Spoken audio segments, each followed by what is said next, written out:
óculos. Ok. E aí, eu quero explicar para vocês o porquê que chama-se visão e aprendizagem muito além dos óculos. Vocês conseguem me ver ao mesmo tempo do slide, não? Uhum. Sim? Ah, então tá bom. Gente, então, o que acontece? A gente sempre pensa na visão, quando fala, eu tenho um problema de visão, meu filho tem um problema de visão, eu acho que o meu aluno tem problema de visão. A gente sempre pensa em quê? Nitidez de imagem, né? Aproxima muito do papel, não aprende a ler, ele faz uma avaliação visual e o profissional fala que não precisa de óculos ou precisa de óculos. E, de repente, com óculos a criança melhora, ou às vezes ela não usa o óculos e aí acaba não melhorando, mas se não é nitidez de imagem, então o problema não está com a visão. Geralmente é nisso que a gente acaba pensando desta forma, certo?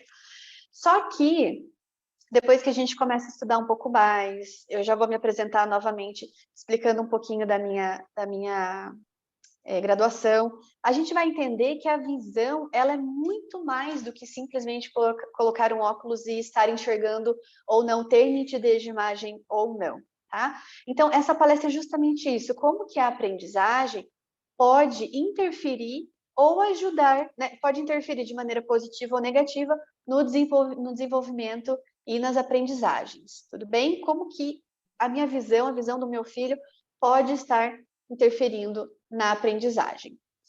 Então, como a Maria Lúcia já falou, eu sou Nubel Bergoni, eu sou bacharel em optometria. Então, para quem não conhece a optometria, a gente já vai falar um pouquinho mais sobre isso, mas a formação é bacharel, né, nisso.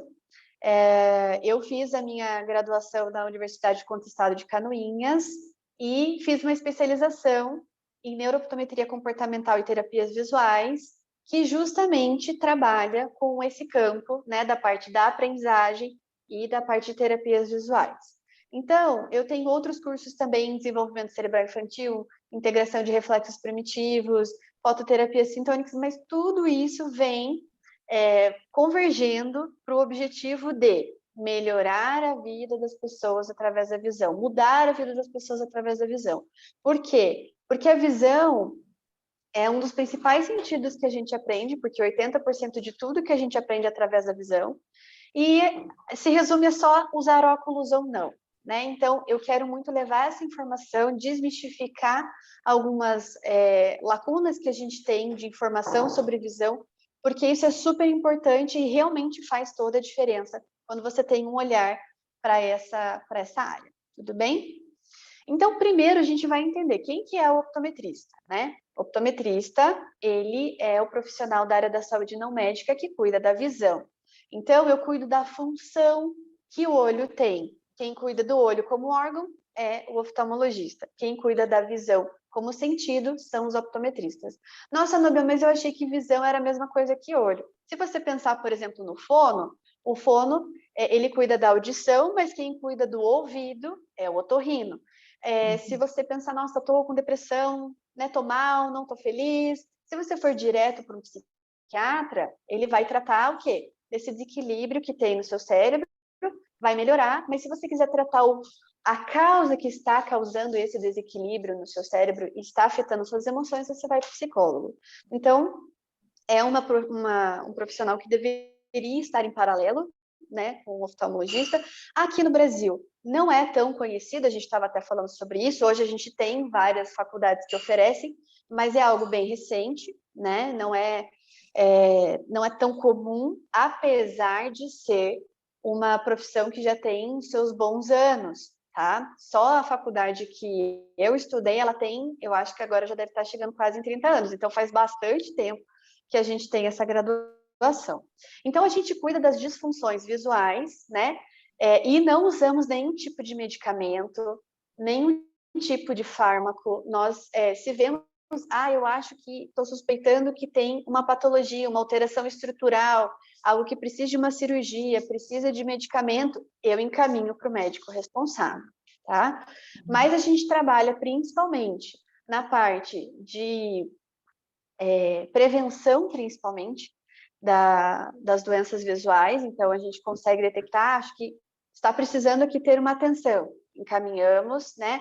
Ou não, é só uma prescrição, também conseguimos essa parte de correção óptica e também essa parte de terapia visual na equipe multidisciplinar, ajudando essas pessoas de forma um pouquinho diferente e focando sempre a função visual. Tudo bem? Uhum. Muito bom. E o optometrista comportamental, ou neurooptometrista comportamental, é um ramo, uma especialização dentro da optometria, né? Dentro da optometria nós temos algumas especializações, algumas filosofias de trabalho, e aqui eu trabalho, chama-se optometria comportamental, ou neurooptometria, e esse profissional, ele está capacitado para resolver problemas visuais, disfunções binoculares, tratar da ambliopia, do estrabismo e da dificuldade de aprendizagem, sobre a ótica, né, sobre a perspectiva da visão.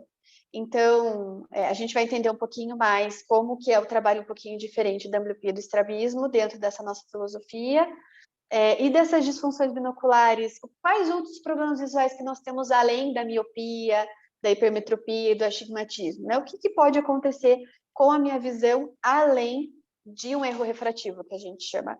Então, primeiro eu quero chamar a atenção de vocês, eu acho que vocês não conseguem ver meu cursor, né? Ah, conseguem. Aí. O que eu quero que vocês entendam antes de tudo, pessoal?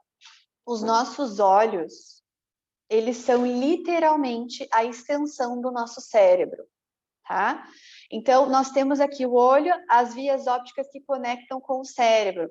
Inclusive, quando a gente faz a avaliação de fundo de olho, o nervo óptico é o único nervo que a gente consegue ver sem precisar cortar nenhuma partezinha do nosso corpo. Então, a gente vê o fundo de olho para ver se está tudo certo lá dentro, e a gente consegue ver aqui dentro sem precisar fazer nenhuma inserção, tá? E ele literalmente está ligado, né, com o nosso cérebro. Problemas, tumores, qualquer problema, aneurismas que derem aqui, quase que 90% vai afetar a visão de forma direta ou indireta, porque a nossa visão, né, a nossa via óptica, ela navega através do nosso cérebro. Então, já de cara, quando eu falar olho, vocês precisam lembrar de cérebro. E o que significa isso? Que eu, como optometrista, trabalho com a visão, com o sentido. Então, está linkado ao olho, mas principalmente ao cérebro, com a função sensorial desse sentido. Tudo bem? E a gente precisa começar entendendo a diferença de vista e visão, né? Se a gente está falando de visão e aprendizagem muito além dos óculos, o que tem mais além dos óculos? E aí a gente precisa entender que vista é a nitidez de imagem, é aquele nosso exame de acuidade visual, teste, né? De letrinhas, esse aqui, deixa eu ver se aparece, não sei se aparece. Tá aparecendo? Só para a gente lembrar qual que é o testezinho. Então, você faz um olho, consegui 100%. Faz o outro, consegui 100%. Então, eu tenho uma boa visão. Então, tem uma boa visão? Não, você tem uma vista boa, uma nitidez de imagem boa. Quantas crianças vocês conhecem que têm dislexia e têm 100% de vista, de nitidez de imagem, não precisam usar óculos?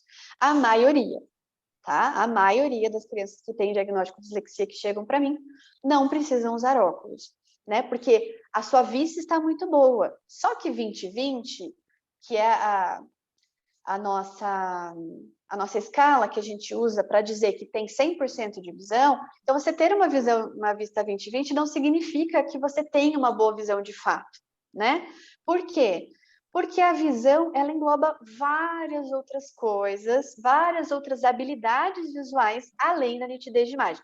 O foco é importante? Meu Deus, muito importante. Se a pessoa não estiver enxergando bem, ela não vai aprender nada, ela não vai ver a formiga, né, Maria Lúcia? Coitadinha, como é que ele vai conhecer a formiga se ele não consegue enxergar essa formiga? Porém, existem várias outras habilidades que precisam ser desenvolvidas, certo? Então, gente, a visão, ela envolve mais de 20 habilidades e mais de 65% das conexões cerebrais. A visão, ela é conectada com vários outros sentidos o tempo todo, tá? E 80% de tudo que a gente aprende é através da visão, né? Isso, lógico, fazendo integração com a audição, fazendo a integração com o sistema sensorial, com o sistema tátil, mas nós somos seres visuais, nós precisamos da visão para aprender as coisas. Então, é algo que precisa ser explorado e entendido, tudo bem? Eu gosto muito dessa citação, que a Pilar Vergara é uma professora minha, que eu gosto muito, e ela também tem um livro falando sobre a visão, e ela fala assim, que a visão, ela implica em captar informação visual, processá-la e obter um significado dessa. A visão é um processo dinâmico, de organização, interpretação, compreensão do que vemos, e está em constante mudança, né? Ela não é algo, ela é dinâmica, não é algo estático. É um processo que integra informação visual, sensorial e motora, gerada pelo cérebro e pelo corpo, dando significado e dirigindo os movimentos corporais. Então, tanto a parte motora quanto a parte auditiva, elas estão intimamente ligadas com a parte visual. E se por um acaso eu tenho um problema em alguma dessas áreas, vai afetar diretamente ou indiretamente a visão. Isso é muito importante. Tudo bem? E aqui eu trouxe para vocês algumas habilidades essenciais para a gente conseguir aprender. Então, a gente tem, por primeiro, a nossa acuidade visual, que é a nossa nitidez de imagem, que é justamente aquela acuidade visual que a gente faz, né? Nós temos os movimentos oculomotores, os movimentos oculares, que a gente chama, que são os nossos movimentos de leitura, por exemplo. Eu tenho alguns pacientes que só porque eles não conseguem fazer um rastreio correto, coordenado, quando eles vão fazer uma leitura, eu já tenho problemas de leitura por causa desses movimentos oculares. A gente vai falar um pouquinho mais sobre eles depois. Nós também temos a nossa capacidade de foco. A acuidade visual é o quanto você enxerga. A capacidade de foco é a sustentação dessa nitidez de imagem, tudo bem? Porque muitas vezes, algumas pessoas que passaram dos 40 anos vão entender o que eu vou falar. Quando você precisa olhar rapidinho aqui, visão mágica, consegue ler. Mas se você precisar fazer uma leitura, manter, sustentar o seu foco aqui para perto, puxa, daí já fica um pouco mais complicado. Então, não é só ter uma boa nitidez de imagem, é sustentar essa nitidez durante o tempo que você precisa fazer a leitura ou para onde você precisa focar, tá bom? Também precisamos ter coordenação ocular, ou seja, os dois olhos precisam fazer o mesmo movimento, precisa ser sincronizado. Temos que ter coordenação olho-mão, ou seja, integração visomotora, né? Conceitos direcionais de lateralidade e localização, senão vou ter problemas de organização espacial.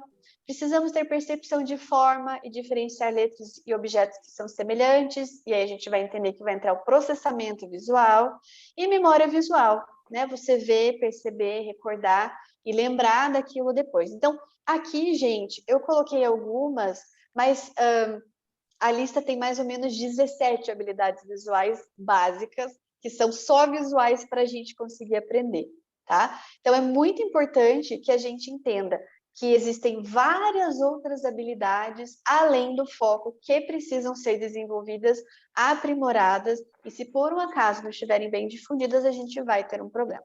Tudo bem? Eu estou correndo um pouquinho porque eu falo bastante, tá? Então, se precisar dar uma desacelerada, vocês me avisam, eu fico animada. Gente, e para explicar a visão para os pais dos meus pacientes, eu explico através de uma pirâmide, né? Que são os 3 pilares da visão. Então, para você entender a visão de uma maneira bem sucinta, eu utilizo esses 3 pilares da visão, que é composto pelo foco, pela binocularidade e pela percepção visual. E agora a gente vai entender cada um desses passos, tudo bem? Começando com o sistema de foco, ele engloba tanto a acomodação quanto a acuidade visual. Então, a acuidade visual, nós já sabemos que é essa nitidez de imagem, essa porcentagem de visão, que 100% de visão significa ver 20/20, né? Às vezes a gente olha para algum laudo, olha para algum texto e fala 20/20. O que isso significa? 100% de visão, tá? Que é uma visão inteira, digamos assim. E a acomodação, que eu vou explicar um pouquinho mais para vocês agora. O que a gente precisa entender, pessoal? Nós somos criados para ver de longe, tá? E aí nós temos um sistema de foco aqui, que é uma pecinha chamada cristalino, que ele foi colocado ali para nos ajudar a ver de perto. Mas, antes da era moderna, né, antes de tudo isso que a gente tem, a nossa visão basicamente era a longa distância, a gente não precisava focar nada muito perto. Ah, precisava ver uma planta, fazer alguma coisa aqui, mas era tudo de longe, né? Com o advindo do excesso de telas, de aula online e de tudo isso, que a gente também vai falar um pouquinho mais sobre isso depois, a gente está sobrecarregando esse sistema, tá? Então, o que a gente precisa entender? O cristalino, ele é uma lente biconvexa, que a gente chama, que de longe ele tem que ficar paradinho, e de perto ele tem que ativar. Essa foto aqui, se vocês separarem, aqui tem um cristalino de uma pessoa olhando para longe, então ele não está acomodando, que a gente chama, ele não está sendo ativado, tá? E aqui, se vocês perceberem, ele fica mais gordinho, ó. Essa parte aqui do meio, peraí, aqui. Essa parte aqui do meio, ele tá um pouquinho mais escuro, tá vendo? Então, essa partezinha aqui, para quem não sabe, é onde dá catarata, é onde vai ficando cansado e aí a gente precisa de usar óculos para perto, tá? Tá tudo aqui no cristalino. Mas o que é importante vocês saberem? Então, de longe ele tá paradinho e de perto ele ativa e ele fica mais gordinho. Aqui tá acomodando 7,76 dioptrias, que a gente chama, tá? Isso significa que o quê? Essa pessoa está olhando para longe e olhando para perto, olhando para longe, olhando para perto. Quem faz essa mudança de foco são alguns músculos que aqui não estão aparecendo, alguns músculos lisos, que fazem essa mudança de foco, tudo bem? Então, se vocês pegarem agora, eu estou sem nenhuma caneta aqui, mas pode ser com o seu dedo. Se você olhar, principalmente para quem tem menos de 45 anos. Quem tem mais, sim, se tiver multifocal, daí dá para ver. Vocês pegam o seu dedo, colocam bem no meio dos seus olhos, olha lá longe e você vai ver que o seu dedo vai ficar embaçado ou vai ficar duplo e o que você está olhando atrás dele vai ficar nítido. E aí, quando você olha para o seu dedo, você percebe que o que está atrás fica embaçado. Quem está trabalhando é o cristalino, tá? Então, esse excesso de visão de perto que a gente está tendo, principalmente depois dessa pandemia, em nome de Jesus, quando é que vai passar isso? Muito complicado. Se já estava ruim, agora piorou, né? Então, por causa da pandemia, acabamos acentuando o nosso uso de telas. Então, a gente usa para estudar, a gente está aqui, todo mundo está olhando para uma tela, aproximou a gente por um lado e, por outro, acabou prejudicando nessa parte visual. Tá? Então, a gente perde essa flexibilidade de foco, a gente não tem higiene visual, a gente gruda os nossos olhos para muito perto e por vários motivos que vão se desenvolvendo de maneira errada, a gente não vai acomodando corretamente, os nossos olhos não aprendem a relaxar essa lente, né? Como eu falei para vocês, e aí nós temos um aumento desenfreado da miopia. Tudo está conectado aqui com o nosso foco, tá? Então, a gente precisa saber que é possível a gente melhorar este foco e se por um acaso a criança, agora vamos falar de criança, né? Mas isso, sempre que eu falo criança, se aplica ao adulto também. Mas como eu trabalho muito com criança, acaba saindo mais criança do que adulto. Mas, se essa criança, ela usa muito o celular, por exemplo, não olha para longe, não enfoca para longe, não relaxa essa acomodação, eu já vou ter um problema de sustentar esse foco e já vou ter um aumento dessa miopia. Por quê? Esse músculo, ele é como se ele entrasse em espasmo, é como se ele entrasse em cãibra. Essa lente, ela não consegue fazer esse movimento de relaxar e acomodar, relaxar e acomodar. É como se ela tivesse ativado o tempo todo e não consegue relaxar para longe. E aí nós temos embaçamentos. Às vezes é uma miopia de fato, às vezes é um problema na acomodação. Tá bem? Então, a gente precisa lembrar que para a gente ter um bom foco, a gente precisa ter uma boa acuidade visual. Se precisar corrigir miopia, hipermetropia, astigmatismo, é necessário, mas a gente também precisa ter uma boa sustentação desse foco, que mesmo você tendo uma vista 20/20, não significa que você tenha uma boa sustentação de foco. Tudo bem? Agora a gente passa para a binocularidade, que é o segundo pilar, que a binocularidade significa a coordenação entre os dois olhos, tá? Que os dois olhos façam a mesma coisa ao mesmo tempo, o mesmo movimento, percebam a mesma coisa, e é a capacidade que os olhos têm de trabalhar como se fosse um. Se você tampa o seu olho, você vê parte do seu campo. Se você tampa o outro, você vê outra parte do seu campo. Com os dois olhos juntos, o ideal é que você veja como se você tivesse um olho só, né? E por que é importante que os dois olhos trabalhem juntos? É importante para te dar algo que a gente chama de visão 3D. A visão 3D é o que a gente tem de melhor na visão. É o que a gente tem assim de mais sucesso na área visual. Quando você está super bem, ou pelo menos consegue equilibrar bem o seu sistema visual, você tem uma boa visão 3D. Tá? O problema é que, às vezes, nós temos problemas na nossa visão 3D, problemas de binocularidade, que a gente chama, né, por uma descoordenação entre esses dois olhos, e a gente nem sabe que a gente não vê 3D, a criança nem sabe que não vê 3D, tá? Eu adoro essa imagem aqui, porque o Mike, eu uso muito ele no consultório, inclusive, tá? E ele está reclamando que ele está no cinema e o óculos 3D dele não funciona. Mas por que o óculos 3D dele não funciona? Coitado, porque ele é só um olho. Ele precisava de mais um olho, ele precisava ser 2 olhos para conseguir ter visão 3D, tá? E é justamente isso que acontece, pessoal, quando a pessoa tem um problema de ambliopia ou estrabismo, tá? É como se um dos olhos apenas funcionasse, ou um olho funciona não na mesma hora que o outro, e a pessoa não tem binocularidade, a pessoa não tem, por consequência, visão 3D. Então, às vezes, a coitada da pessoa é desastrada, dirige, bate o carro, não tem noção de espaço, quebra as coisas, às vezes porque não está tendo uma boa binocularidade, os olhos não estão trabalhando como se fosse um. Eles estão em guerra, eles não são amigos. E a gente precisa trabalhar para que eles sejam amigos. Tudo bem? A binocularidade é indispensável para ter uma boa leitura e para ter um movimento sacádico com um bom segmento e uma boa fixação. O que é importante, gente? Eu quero que vocês pensem o seguinte: quando a gente vai fazer uma leitura, agora eu não estou falando de ambliopia nem de estrabismo, eu estou falando de uma pessoa que tem 20/20, tá? 100% de nitidez de imagem. O que às vezes acaba acontecendo? Esses problemas que eu estou falando ali de sacádico, segmento, são os movimentos que a gente precisa para aprender a ler, para fazer uma leitura. Se por um acaso a gente faz uma leitura assim, o olho direito ele faz um microsalto para a direita, para fora, né? E o olho esquerdo faz um microsalto para dentro. Então eles fazem esse movimento. Se por um acaso um dos nossos olhos, vamos supor, o meu olho esquerdo já pulou para fazer o movimento dele para fora, mas esse, no caso para dentro, né? Mas o olho direito não foi ainda. E aí eles ficam descoordenados, cada um vê uma coisa. Qual é a sensação que esse paciente tem? Ah, quando eu tento ler, parece que as palavras estão saindo da folha.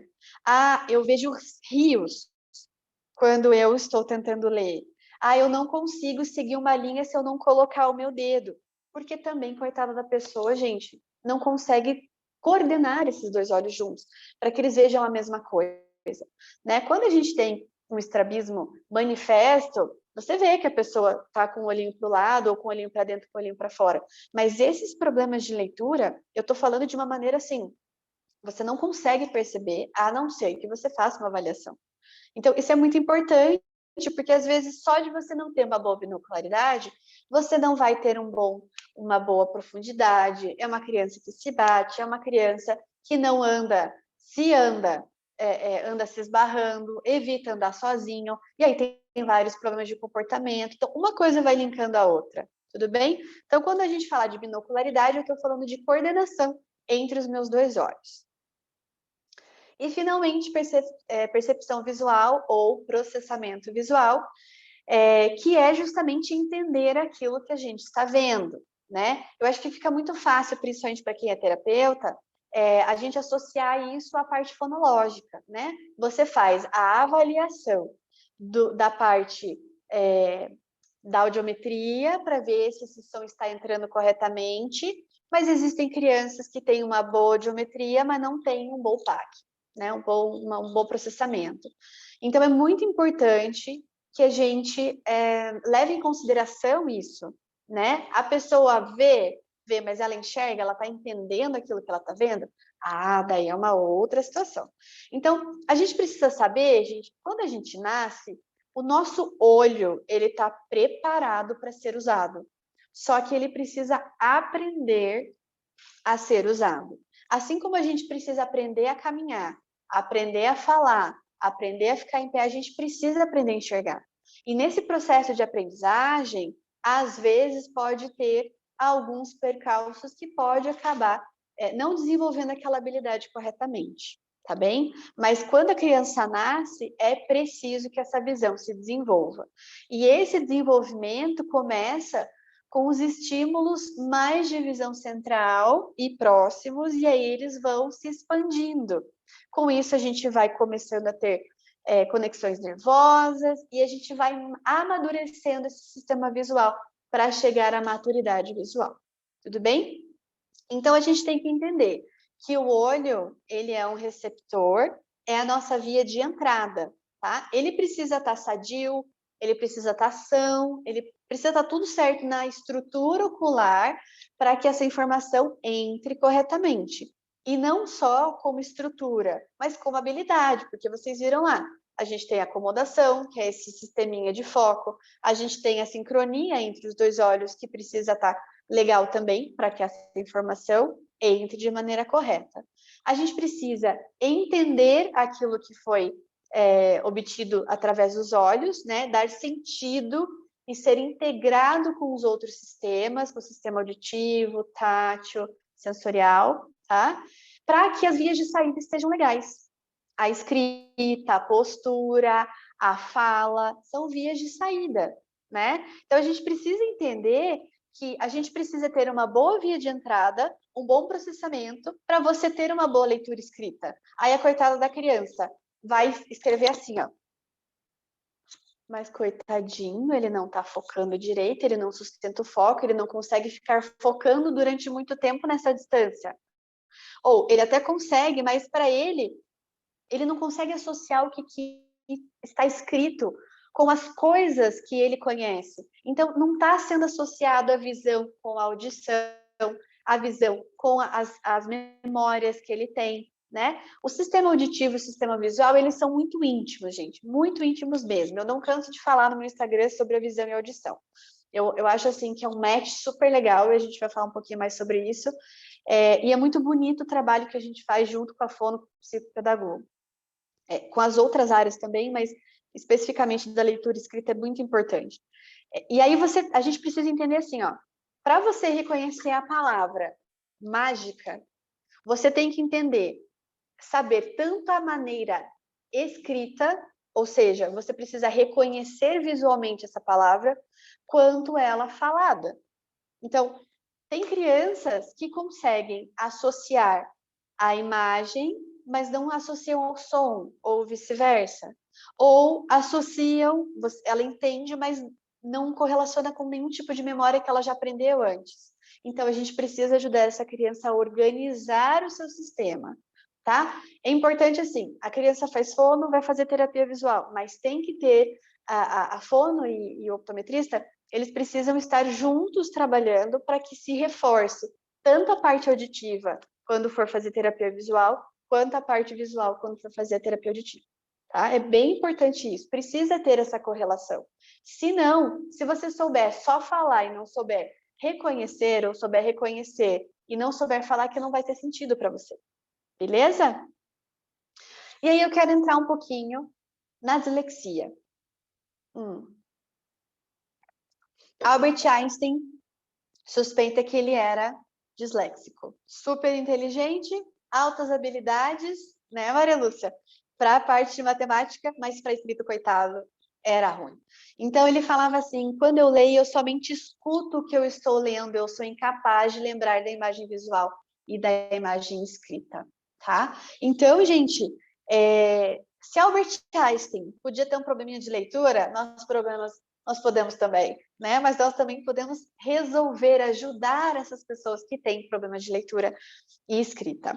Então, a leitura é uma forma completa de aprendizagem simbólica, interpretação de sinais gráficos, né? E aí, quando a gente tem um problema, né, de leitura e escrita, a gente chama, então, de dislexia, e é importante que a gente entenda, gente, que a dislexia o diagnóstico de dislexia, ele engloba muita coisa, né?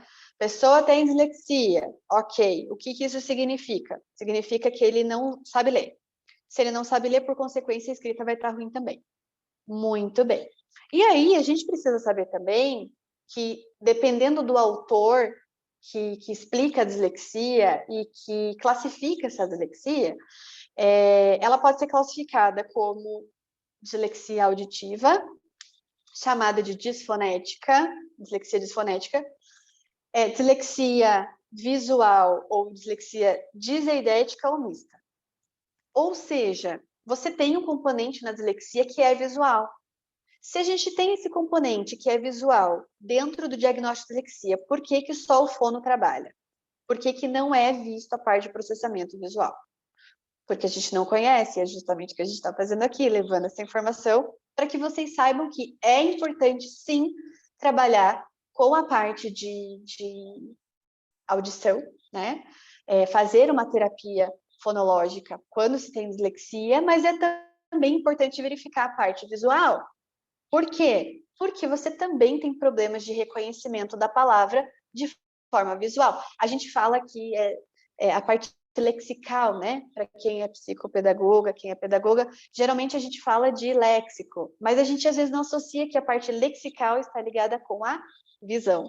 E aí fica algo assim, precisa fazer a parte lexical, e aí, o que que isso significa? O que que eu vou fazer com essa informação?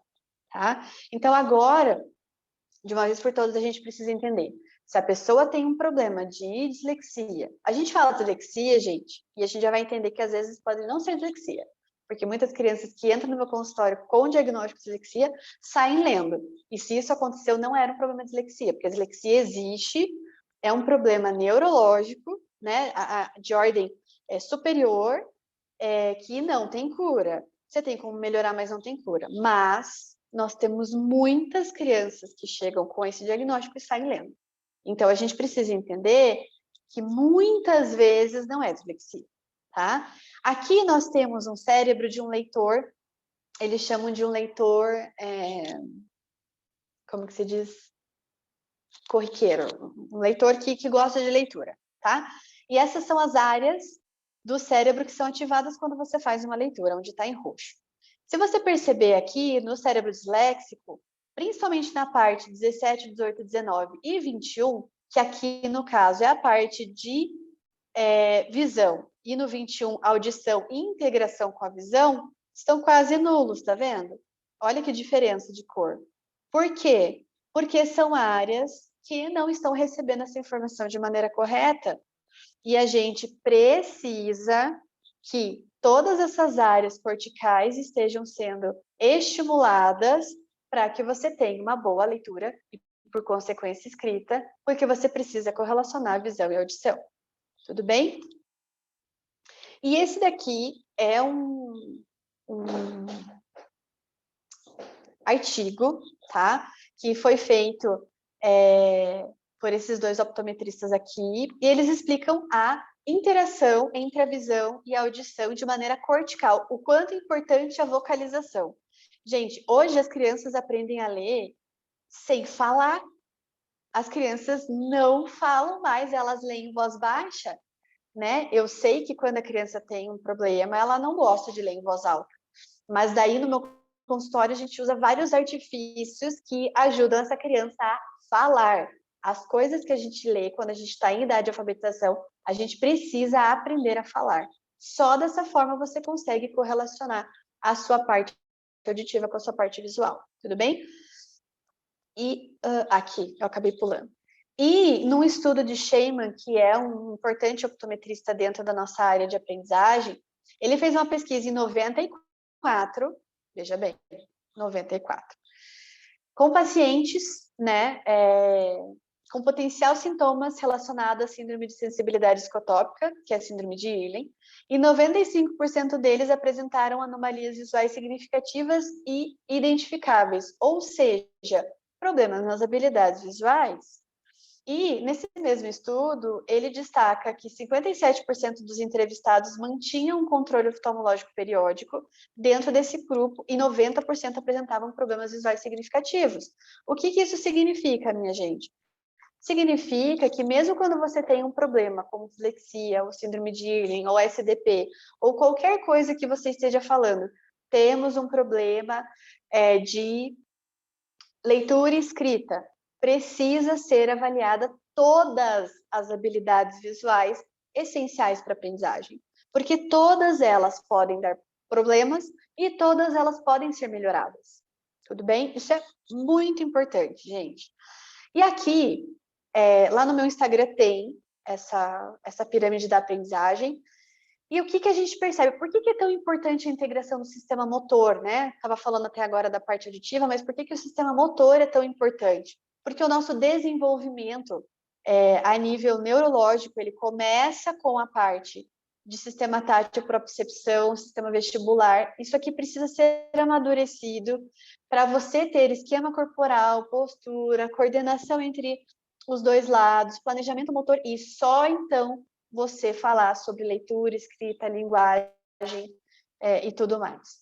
Então, a gente precisa ter uma maturação neurológica de baixo para cima para que tenha sucesso acadêmico, gente. A criança precisa estar integrada tanto da parte visual, quanto da parte motora, quanto da parte auditiva, e isso precisa ser integrado, eles precisam estar conectados. Aí sim você vai ter um bom desempenho acadêmico. Se por um acaso o seu sistema motor, criança, por exemplo, não engatinhou, quase que 90% das crianças que não engatinharam vão ter problemas de estrabismo ou ambliopia ou problemas de disfunções binoculares que podem acabar acarretando em problemas posteriores. Tá? Então, assim, perguntem para as mães, né, de crianças que têm, por exemplo, síndromes, paralisias, estrabismo, ambliopia. Geralmente, não são todos os casos, mas geralmente a criança pulou uma etapa motora, que é a parte de engatinhar, que é quando a gente está desenvolvendo a nossa visão binocular, né, que a gente está coordenando uma parte e outra do corpo. Se a gente pulou essa etapa, minha gente, eu sempre brinco, não engatinhou em casa, vai engatinhar lá no meu consultório. Isso é super importante e eu preciso integrar com o sistema visual. Tudo bem? Muito bem. E como saber se a visão está atrapalhando ou ajudando nessa aprendizagem, né? Nesse desenvolvimento? Então, a gente tem algumas dicas aqui que você pode fazer um checklist e ver como que está a visão desse paciente, desse seu aluno, desse seu filho. Ele se queixa de visão embaçada, se aproxima muito do caderno, ele não entende muito o que ele lê, ele salta linhas, perde o lugar da leitura, precisa do dedo para ler, não tem bem esclarecidos conceitos básicos de matemática, ele não consegue visualizar aquilo que ele leu, ele inverte números e palavras. É importante, gente, que até uma idade é aceitável, né? Você ter algumas reversões, você ter algumas dificuldades, porque a criança está aprendendo.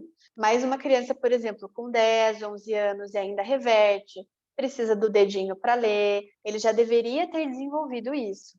Tá? Então, ele tem pouca habilidade para copiar, ele é uma criança muito lenta, ele não se recorda do que acabou, a gente acabou de falar, a gente acabou de explicar que, ai, não lembrei, ai, esqueci, meu Deus, mas eu acabei de falar, né? A criança realmente não consegue se concentrar e tem curtos períodos de atenção. Esse desenho aqui, gente, eu adoro ele, porque várias mães falam para mim, ou às vezes pessoas mais velhas, né, adultos, que vêm me procurar, falam, Núbia, eu sinto exatamente assim, se eu preciso fazer alguma coisa que envolva caderno, lápis e mesa, o meu cérebro vai embora, não sei para onde que ele vai. Então, é assim que a criança se sente, gente. No começo, acho que a Marilcia falou, né, o professor não é bom, a criança é preguiçosa. Gente, com 8 anos de idade, a criança é super competitiva. Tá todo mundo lendo todas as placas, tá todo mundo super animado, só ele que não consegue. Você acha que isso é legal para a criança? Você acha que a criança vai ficar feliz em ver todo mundo lendo, só ele que não? De jeito nenhum. Tá? Então, é muito mais fácil, quando você tem uma dificuldade, você canalizar para algum lugar. E aí a criança fica espoleta, daí tem problemas de comportamento, daí ele joga tudo, esbarra tudo, quer bater em todo mundo, quer chamar atenção de outra forma. Porque se ele não é bom naquilo que todo mundo eu vou ser bom em alguma coisa. Tá? Então, a gente precisa associar com isso também. A gente precisa saber que essa criança que está em fase de alfabetização, já passou da fase de alfabetização e não lê, não é por preguiça. precisa investigar porque alguma coisa está acontecendo, tá bom? E aí nós temos o nosso time de apoio, que é claro que dependendo do caso a gente precisa de outras terapeutas junto, né? Mas da parte principalmente de leitura e escrita, a gente precisa do fono, do psicopedagogo e do optometrista. Por quê? Porque a gente vai cuidar das duas principais vias de entrada da aprendizagem, que são a audição e a visão, tá? E a parte comportamental e pedagógica. Então, você consegue trabalhar as vias de entrada, o processamento e as vias de saída. Se tiver alguma questão emocional, comportamental envolvida, o psicopedagogo está junto, tá bom? Então, eu sempre falo, gente, hoje, com o que eu faço, né, com a parte de ajudar essas crianças a ler, a se desenvolver neurologicamente, eu não consigo fazer meu trabalho sem o fono, sem o psicopedagogo, no mínimo, né? E hoje nós temos equipes super legais, super engajadas, com TO, com integração sensorial, com neuropsicólogo, né? Então, a gente tem N profissionais que podem ajudar, porque às vezes a gente precisa de outros profissionais, né? Então, eu sempre falo que é o meu time do coração, eu não consigo fazer o meu trabalho sozinho, eu preciso dessas pessoas junto comigo, às vezes osteopata, inclusive, beleza? E aí, gente, antes da gente finalizar, já estou acabando, eu quero falar um pouquinho para vocês sobre estrabismo e amblyopia, que o nosso foco aqui é principalmente a aprendizagem, né? A parte ligada à aprendizagem, mas essas duas coisas, elas acabam atrapalhando, de certa forma, né? Então, o estrabismo, ele é um desalinhamento dos eixos visuais, que pode ser para dentro, para fora, para cima, né? Um olho sobre o outro. E eu venho trazer uma novidade para vocês, que talvez algumas pessoas não saibam, mas menos de 3% dos estrabismos são de causas musculares. É o quê? Ué, mas o estrabismo não é um problema no músculo? Quando tem uma paralisia, sim. Mas menos de 3% são esses problemas. Gente, o estrabismo, ele é um problema de desenvolvimento sensorial da visão. Ou seja, na hora que a visão vai se desenvolvendo, lembra que a gente tem que aprender a enxergar, né? A gente vai tentando aprender a enxergar por algum motivo, nós precisamos adaptar esse sistema, porque de repente eu estou vendo duplo, porque de repente eu tenho um alto grau e não consigo perceber, então meu olhinho faz o quê? De algum jeito eu preciso apagar essa imagem que está borrada, e ele acaba desviando para dentro, para fora, tá? Então, gente, o estrabismo vem por um problema sensorial, ou seja, o estrabismo sendo sensorial, a gente consegue melhorar sem cirurgia e em qualquer idade. Sim, é chocante, eu sei, mas assim, a gente precisa saber disso, tá? O que é importante a gente saber? É mais fácil tratar uma criança menor de 8 anos? Definitivamente, por causa da parte ali do seu sistema neurológico, ele ainda está maleável, né? É a parte mais fácil, a idade mais fácil que a gente tem para resolver esses problemas. Mas quer dizer, se eu tiver 25, 40, 60 anos, eu não consigo resolver o estrabismo? Consegue sim, tá? É mais difícil? Sim. O diagnóstico é um pouquinho não tão bom? Às vezes, mas que a gente consegue melhorar muito a qualidade de vida dessa pessoa, sim. E o que é importante, gente? Eu não estou falando de melhorar apenas o ângulo, a estética, tá? Porque se você quiser melhorar a estética pura e simplesmente, você faz cirurgia. A cirurgia resolve a estética. Eu estou falando de resolver a função visual. Essa pessoa aqui não tem visão 3D. Nenhuma dessas, aliás. Tá? Se tiver, é algo bem grosso que a gente chama, é uma acuidade visual estereoscópica, né, de visão 3D muito baixa, tá? Mas o que eu vou resgatar quando eu faço terapia visual nela?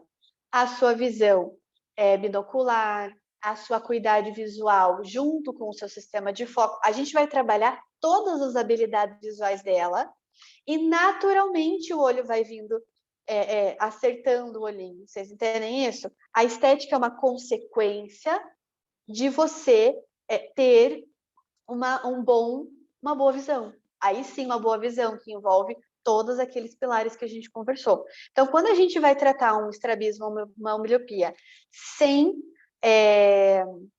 cirurgia, a gente precisa ter em mente que o alinhamento dos olhos é uma consequência da melhora nas habilidades visuais. Tudo bem? E a ambliopia é a mesma coisa, tá? O que é a ambliopia? É a privação de um ou ambos os olhos, onde você não pode obter uma boa acuidade visual mesmo usando óculos. Então, às vezes, a criança tem a correção, mas ela não aprendeu a usar esse sistema visual, e aí mesmo você pode subir o grau, você pode diminuir o grau, ela não melhora. Tudo bem? A ambliopia é um problema de desenvolvimento, pode ser uma patologia, pode levar a uma ambliopia, tá? E o estrabismo também pode ter associado, pode estar associado, né? Mas o que é mais grave, o que eu acho mais complicado é quando a ambliopia ela não tem estrabismo.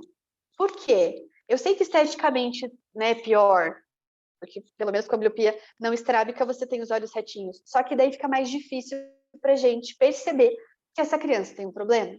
E aí como é que você vai ajudar se você não sabe, né? A ambliopia que não é estrábica, gente, ela só pode ser detectada através de uma avaliação visual. Não tem outro jeito. E eu recebo muitas mães vindo com uma culpa enorme, falando, meu Deus, como que eu não vi? O meu filho tem 6 graus. Mas não tem como ver se você não levar. E uma das coisas que a gente precisa divulgar é quando que eu tenho que levar o meu filho para fazer uma avaliação visual, tá? Quando ele nasce, faz o teste de olhinho, e o teste de olhinho serve para ver se não tem nenhuma patologia congênita. Se tá tudo bem, você não vê nenhuma intercorrência, leve após os 6 meses, é bom dar uma olhadinha. Passou os 6 meses, a criança já está com as suas habilidades funcionais em desenvolvimento. Então, ainda tem algumas coisas para finalizar, mas você já consegue avaliar se está indo tudo bem. Então, após os 6 meses, leva.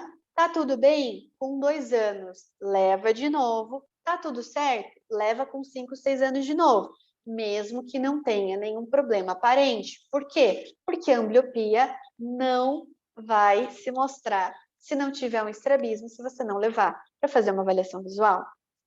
Tudo bem? E o que é importante, gente? Olha, para a gente entender, né? Quando eu falo não desenvolve a nível sensorial, o que isso quer dizer? Aqui nós temos um olho amblíope focando, né? A gente tampa o olho bom, fica o olho ruim focando. Essa é a atividade cerebral da ambliopia. Veja a diferença de quando tem um olho sadio, um olho dominante, por exemplo, é a mesma pessoa, né?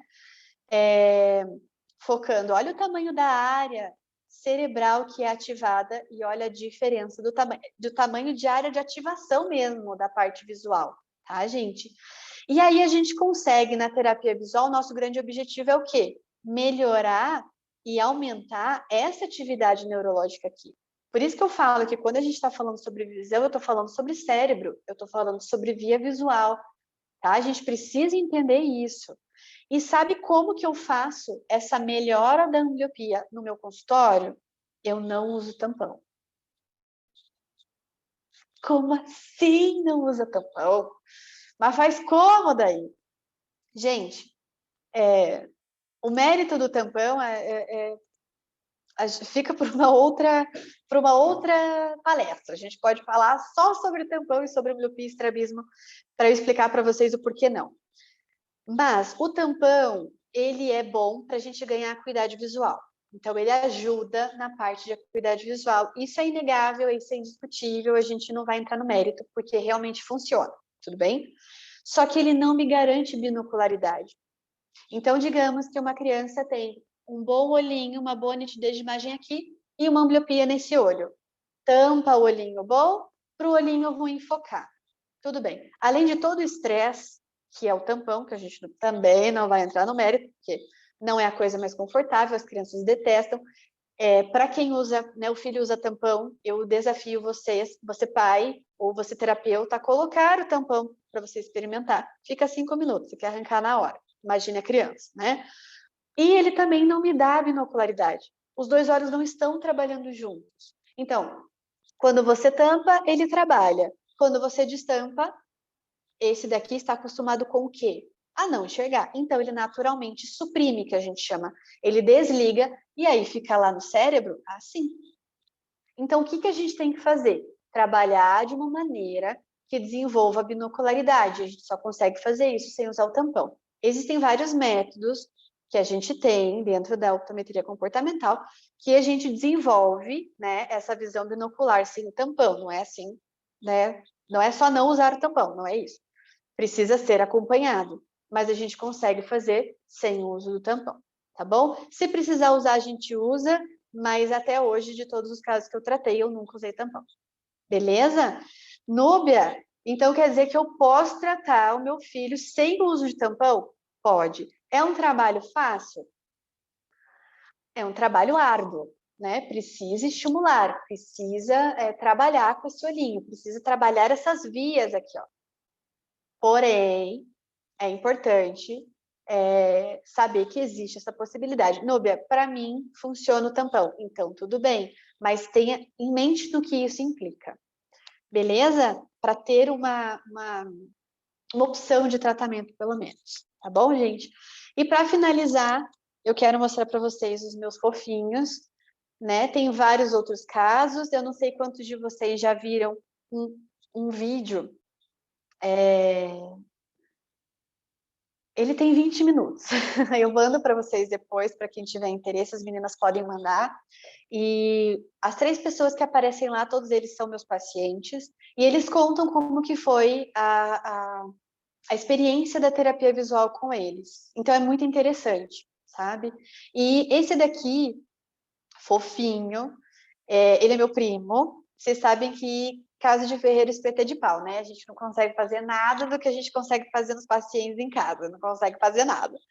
Mas aqui eu tenho um caso de sucesso e é muito legal porque o Fê, ele nasceu com paralisia cerebral, ele tem ambliopia, tem estrabismo, tem nistagmo, ele andava pendendo para um lado, e aí quando ele foi fazer uma avaliação visual comigo, a primeira, né, que eu fiz, a gente experimentou umas lentes especiais que eu uso dentro da nossa prática clínica e melhorou muito a postura dele, porque como ele tem a paralisia, acaba tendo uma retração de um dos lados, né?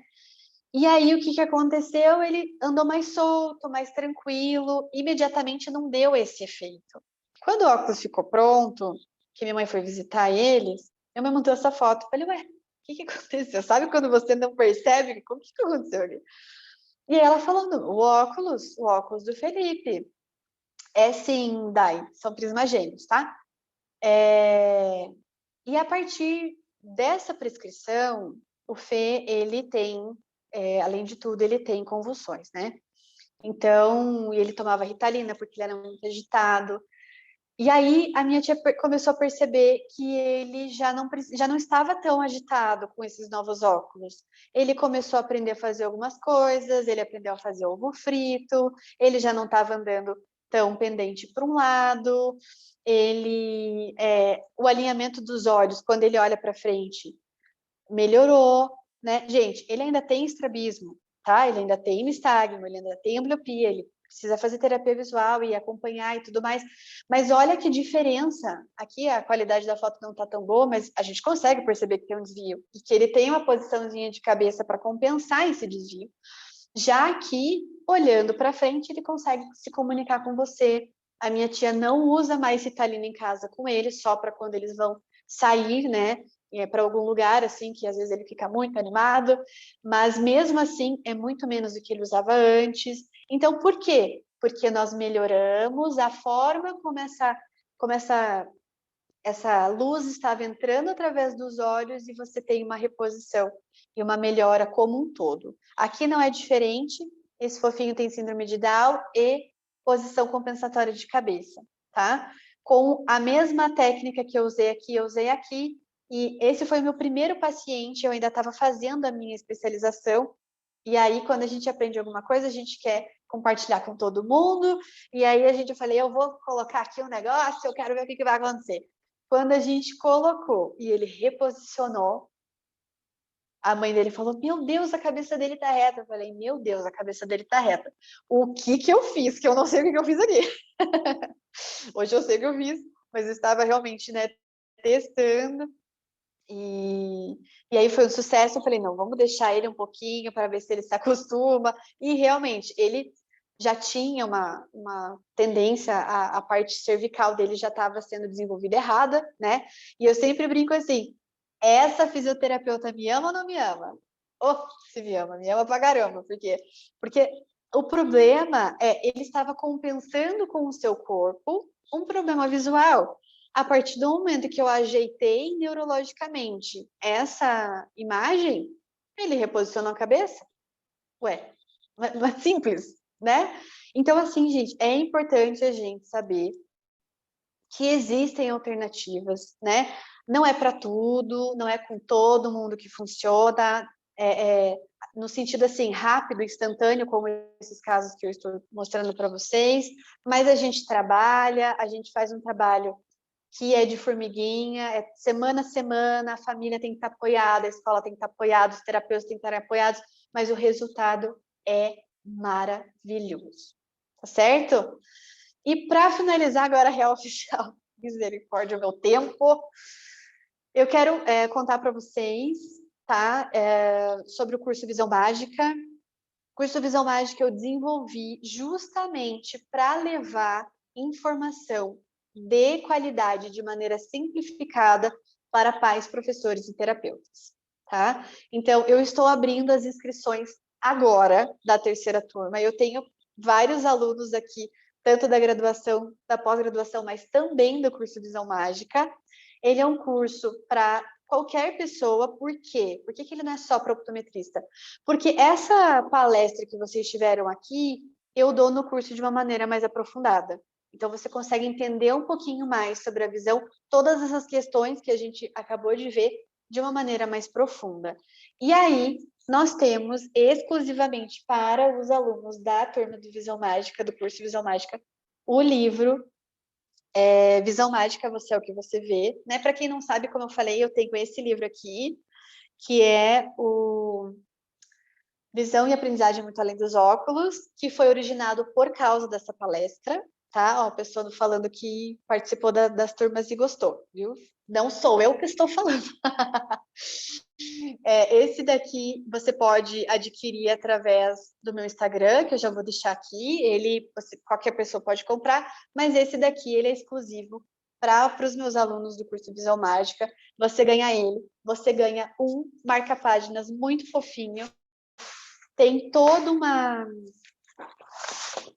rede de apoio com materiais que você tem para baixar e para colocar em prática, perdão, para você colocar em prática, para você entender um pouquinho mais se pode ter a ver ou não com a parte da visão, se você tem um filho ou se você tem um paciente, um aluno que não está indo bem, que tem um problema de leitura escrita, tá?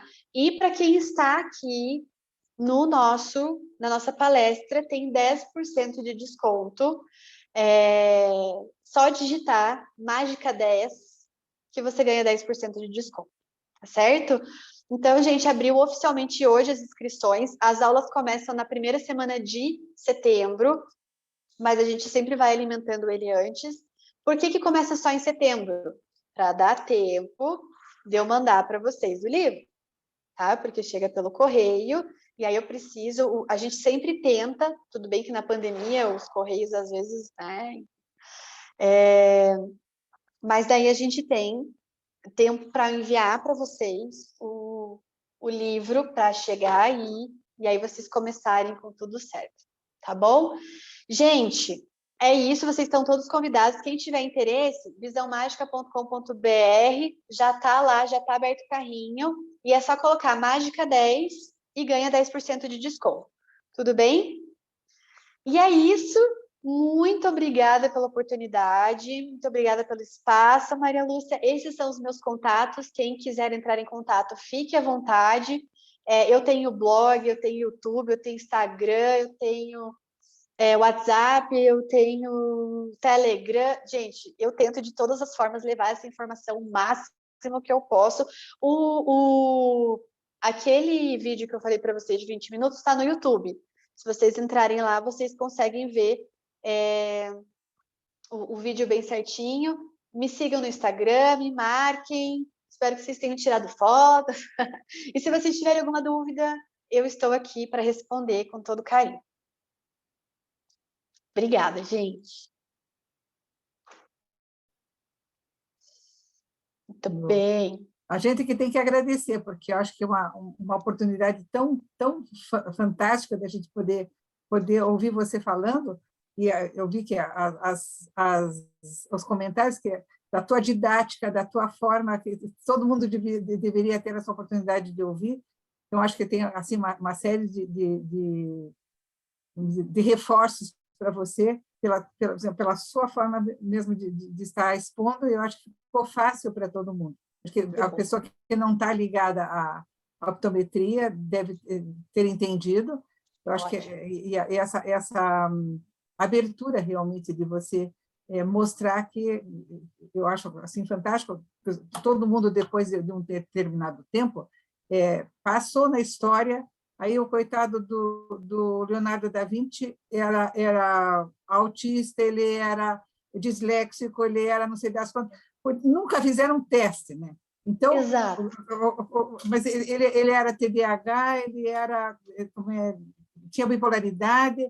Então, a doença da moda, nós vamos estar achando os nossos gênios da humanidade. Então, o Einstein também, porque o Einstein só tinha um terno, então daí ele devia ser autista, ele devia ser não sei das quantas. Então, tem pessoas que dizem o QI do Einstein, o QI do Newton, o QI até de Jesus, se for o caso. Então, as pessoas normalmente vão colocando isso. Então, a gente não pode taxar ou colocar rótulos na história, mas a gente pode, a partir de agora, começar a modificar um pouco a nossa visão. Então, os artistas de cinema, normalmente a gente vê que muitos dizem eu tenho dislexia, não conseguia memorizar os textos, então sempre tem alguns que precisam de um apoio para poder memorizar os diálogos e o trabalho deles, né, quando vamos dizer, das artes cênicas, né? Então, a gente vê que há uma necessidade, mas muitas pessoas que se dizem disléxicas, eu já convivi com alguns, na realidade, não são, e que tinham um problema meramente visual que poderia ser trabalhado. Agora, ninguém sabe, acho que a maioria das pessoas, e os pais, e os professores, não sabem que você pode trabalhar a visão, né? Exato. O máximo que você tinha era pôr um tampão, e se a criança tem que ir para a escola com aquele tampão, e a professora tem que dar conta desse tampão e se incomodar, né? De não deixar a criança tirar, ou então de dar Ritalina durante o horário da aula, né? Então, coitada daquela criança, leva a Ritalina e tem que tomar lá durante o horário da aula porque ela não está se comportando. Então, isso não é papel do professor, é papel do terapeuta, é papel daquele que é especializado para isso. Eu acho muito bacana, eu acho que eu quis trazer justamente para que a gente visse que há soluções e há especialistas para fazer isso. Então, como o Inodap trabalha com especialistas em inteligência, então, o nosso campo de pesquisa é inteligência, então, nós vamos trabalhar de uma forma especializada para isso, para ajudar também os outros profissionais, quando não sabem o que fazer com aquela criança. Então, vamos ver primeiro aonde que está a inteligência, aonde que gera isso. Então, acho que uma coisa que você deve... Acho que você disse uma coisa assim que, para mim, é fantástica, porque quer dizer, colou em cima do que eu penso a vida toda. Então, nunca chegou uma pessoa no Inodap que a gente não atendesse. De alguma forma, se o Inodap não pode atender, eu atendo particularmente, porque eu acho que se chegou até nós, a gente tem uma missão e uma tarefa de atender. Então, eu acho assim que chegou até a gente, ele não tem outro recurso, a gente não tem especialistas que estejam dispostos a abrir mão, vamos dizer, do seu salário, abrir mão do seu ganho, para ajudar um ser humano. Então, eu acho que quando você diz que a tua missão é essa, é aumentar a qualidade de vida, fazer a pessoa ser mais feliz, é a missão que o Inodap tem há 21 anos tentado fazer. Quer dizer, as pessoas têm que ser respeitadas nas suas singularidades, nas suas dificuldades, nas suas semelhanças e dissemelhanças, para que sejam mais felizes e se integrem nesse mundo. Eu acho que é o teu trabalho, é o nosso trabalho, é por isso que a gente está de mão dada agora, né? Com certeza, e a gente tem já temos casos de sucesso, né, Maria Lúcia? Nós Veja já que temos pessoas que estão junto conosco e a gente já vê uma grande diferença. Então, assim, é muito gostoso acompanhar, estar junto, conversar sobre o paciente. Ele fez isso aqui, ele fez aí, ela ótimo. teve tal comportamento, e aí também teve. É muito legal isso. É Não, muito eu vou gostoso mesmo. contar com uma pessoa como você, porque o caso que nós passamos para você tinha 4 diagnósticos diferentes. Sim, Mas ninguém, acho que a Elisene está ali, tá tá. junto. Então, a gente tinha 4 diagnósticos, mas não tinha nenhum que falasse da visão. E parece Sim, assim que eu disse que o santo do Inodap é muito bom porque ele intui a gente. Chega um momento que você não sabe o que fazer, aí parece que ele diz assim, olha, vai nesse caminho que vai dar certo. Então, nós que temos uma beleza. intuição muito boa. Né? É verdade. Então, agora, às vezes a gente tem intuição e não tem o profissional que vai pesquisar para a gente, É numa área verdade. que não é nossa. Então, achamos você, agora você Estou vai aqui arcar com sempre. isso. Estou aqui sempre para ajudar vocês de Curitiba, de fora. Às vezes eu não consigo, mas a gente consegue algum colega que está perto. Estamos aqui para tirar as dúvidas, gente. Sempre, sempre. Eu acho que a Dani deve ter marcado alguma pergunta interessante aí para passar para você, ela que é a nossa coletora de perguntas, então fica por conta de Vamos lá. você das respostas. Tá certo. Bom, eu vou começar por uma pergunta aqui do final, que é sobre o seu curso. Então, a Ana Luísa disse assim: sou neuropsicóloga e trabalho no serviço público. O seu curso me capacitará, ainda que parcialmente, para trabalhar com o processamento visual sem poder contar com a avaliação de um optometrista? Tá, como que é o nome dela? É Ana Luísa. Ana Luísa. Ana Luísa, obrigada pela sua pergunta, eu acho bem importante isso. Ele não é um curso de capacitação, tá? Ele é um curso informativo, mas no módulo que a gente tem as ferramentas visuais, eu ensino sim você a fazer um pré-teste para ver se pode estar interferindo. E aí, se você falar, não, acho que comparado com o que está aqui no passo a passo, não deu boa. E aí sim você encaminha para o optometrista. Então, assim, nós temos, que são justamente esses manuais aqui, até alguém colocou a hora que eu estava falando, que colocou em prática, e daí teve um paciente com TDAH, enfim. Então, assim, não é um teste randomizado, porque quem faz isso é o optometrista para saber se sim ou não. Mas você vai ter, sim, ferramentas que te ajudem a ser mais perceptiva em relação a isso, e se tiver alguma alteração para confirmar, daí tem que ir para o optometrista. Tá? E uma das nossas lutas como profissão é justamente inserir o optometrista no SUS para que mais pessoas tenham acesso a esse conteúdo, a esse trabalho. Tá bem? Mas assim, lá no visãomagica.com.br tem bem certinho o que a gente vai aprender, e no módulo de ferramentas visuais você tem ali um apoio, né, um ensino, como que você faz um pré-teste, porque também se fosse, eu ensinaria a optometria, que não é o caso aqui, mas eu te ensino sim a ver através de alguns pré-testes que pode ter alguma alteração visual, e aí você encaminha, tá bom? Tá ótimo. Então, deixa eu fazer as perguntas da Silvia. A Silvia Gomide.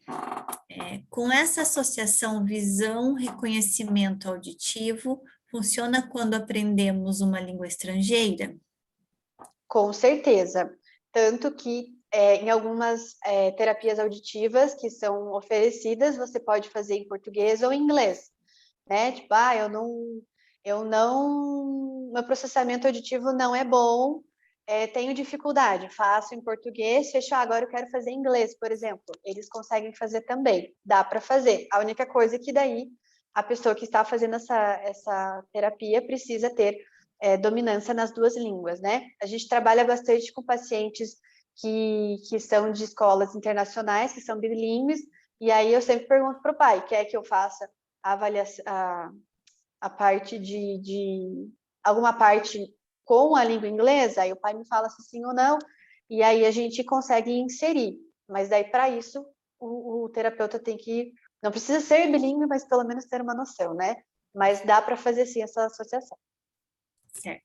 Ela até continua aqui com a questão, perguntando também, e quando aprendemos a tocar um instrumento musical? Instrumento musical, mesma coisa, porque querendo ou não, as notas musicais, para você fazer a leitura de uma nota musical e reproduzir isso num instrumento, também está ligado com processamento, tempo de reação e correlação olho-mão. Enquanto você está tocando, você tem que ir lendo a partitura, você tem que ir seguindo essa linha. É a mesma coisa, tá? Serve tanto para a parte de leitura quanto para a parte musical também, que faz todo sentido. A gente consegue, por exemplo, melhorar performances tanto de música quanto performances de esportes, por exemplo, que nós temos também uma subespecialização da optometria comportamental, que é visão esportiva. Então, você consegue treinar atletas de altas habilidades, né, que são atletas de alto rendimento, que a gente chama, para melhorar a sua performance, com certeza. Que bacana. A última pergunta dela é: a leitura braille ativa que áreas cerebrais? Muito bem. O que a gente tem que entender? A pessoa, quando a gente fala que ela é cega, às vezes não é cega que não vê nada, né? Tem vários níveis de cegueira, de baixa visão. Nós temos várias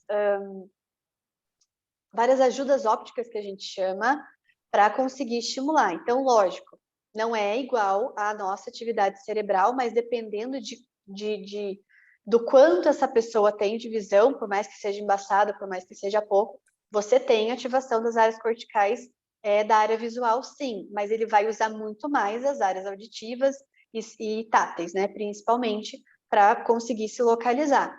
E é importante a gente dizer, gente, quando a pessoa tem uma baixa visão, tem uma ambliopia, e isso eu explico muito para pais de alunos meus.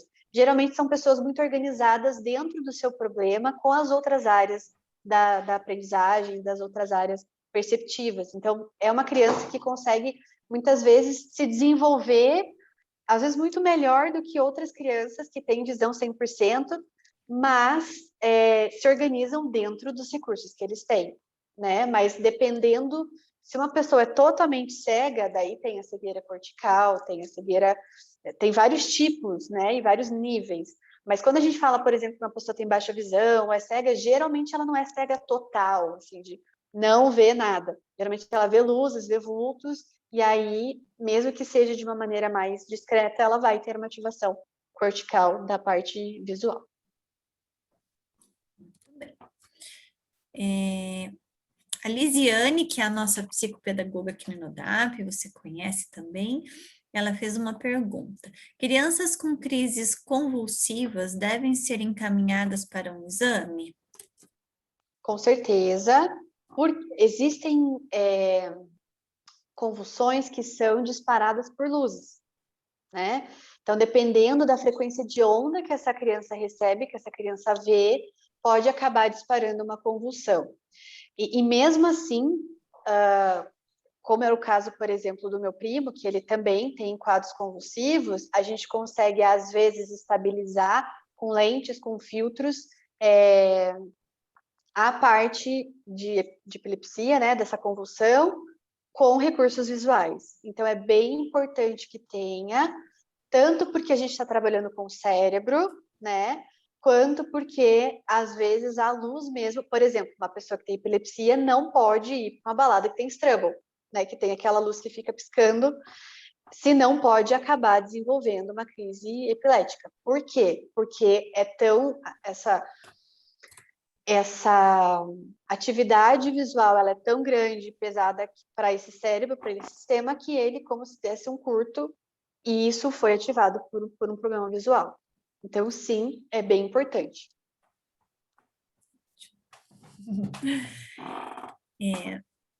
O Idalécio Almeida, ele fez um comentário, mas veio junto com uma pergunta quando você estava explicando sobre os tampões, Núbia.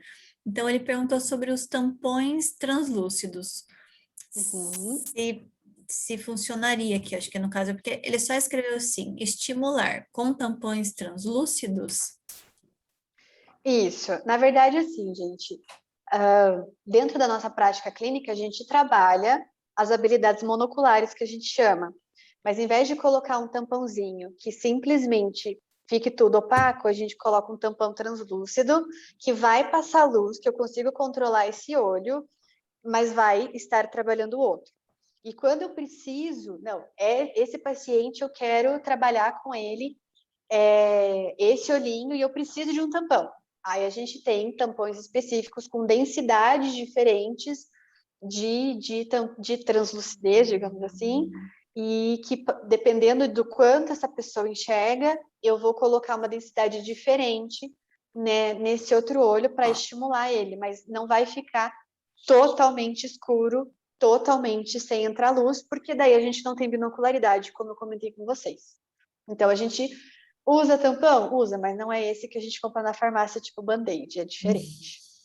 Uhum. Tá certo.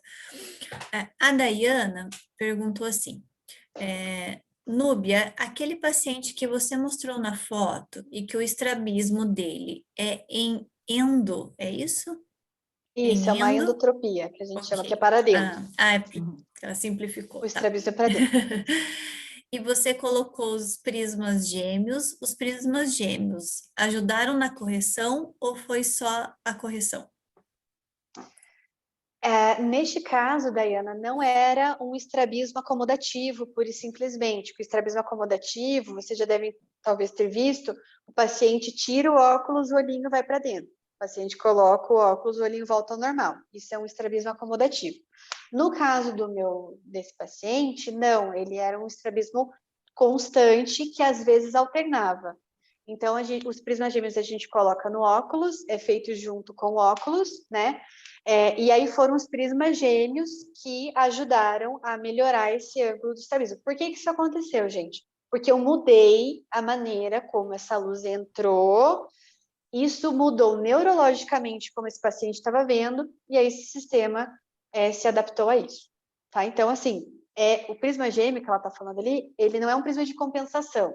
Por exemplo, o paciente tem um estrabismo com uma angulação de 10 prismas, que a gente chama. E aí eu coloco no óculos dele 10 prismas. Não é isso que eu faço. Eu estou vendo a nível neurológico. Por isso que teve essa resposta. Tá bom? A Brenda, hora que você quiser parar, você me diz, Núbia, porque tem perguntas. Meu querido, eu tô aqui para vocês. Eu gosto de falar. Quando é falar de visão, então, vocês que me falem, vamos dormir, bora. E daí eu paro. Então, tá ótimo. Tranquilo. Eu vou ler a pergunta da Brenda, então. Existe Tá. alguma atuação preventiva na primeira infância para não desenvolver esses problemas visuais? Excelente, Brenda. Obrigada pela sua pergunta. O que a gente precisa lembrar? Primeiro, o sistema motor é a nossa base, como a gente viu lá na pirâmide, né? Então, todos os processos de rolar, rastejar, engatinhar de 4 apoios, não é engatinhar de bunda, não é engatinhar de perna, arrastando a perna, não é... Eu sempre brinco assim, a criança tem que limpar o chão. Não é aquele engatinhou com 6, andou com 9, não. Começou a arrancar com 6 e foi andar com 1 ano, sabe? Claro que a criança naturalmente vai se segurando depois de um tempo, mas a gente precisa incentivar que esse sistema motor seja desenvolvido corretamente dentro do esperado, né? Essa semana eu falei até sobre adiantar processos, então, você atrasar não é legal, mas adiantar também não. Quando a mãe chega para mim e fala, meu filho nem gatinhou, saiu andando. Eu tenho um pequeno ataque cardíaco. Por quê? Porque eu preciso que ele desenvolva a visão binocular dele engatinhando. É onde ele está calculando. Porque o mundo dele, gente, da criança, ele é todo perto, né? Então, conforme a criança vai desenvolvendo, ela começa a querer arrancar, o mundo dela vai se expandindo. Ela vai levantando a cabeça, ela vai vendo coisas que são mais longe, que não seja só ela, o bichinho, ela e a mãe, quando está amamentando. Então, todos esses processos motores são essenciais para o desenvolvimento da visão, tá? É muito importante que essas crianças sejam, criadas o mais livre possível de paredes. Hoje a gente está dentro de 50 metros quadrados dentro de apartamentos. Então, assim, se for dentro de apartamento, tenta que seja para um espaço aberto, né? Ai, Núbia, não tenho condição, não posso. É o que temos. Então, leva para o parquinho, leva para tomar sol, leva para ver o passarinho, a árvore, olhar para longe, olhar o verde. Crianças até 2 anos não podem ter acesso a telas. Eu sei que é difícil, gente, mas o computador e o celular, eles emitem muita luz azul, tá? A luz azul, biologicamente, para o nosso cérebro, para o nosso equilíbrio do nosso cérebro, não é legal.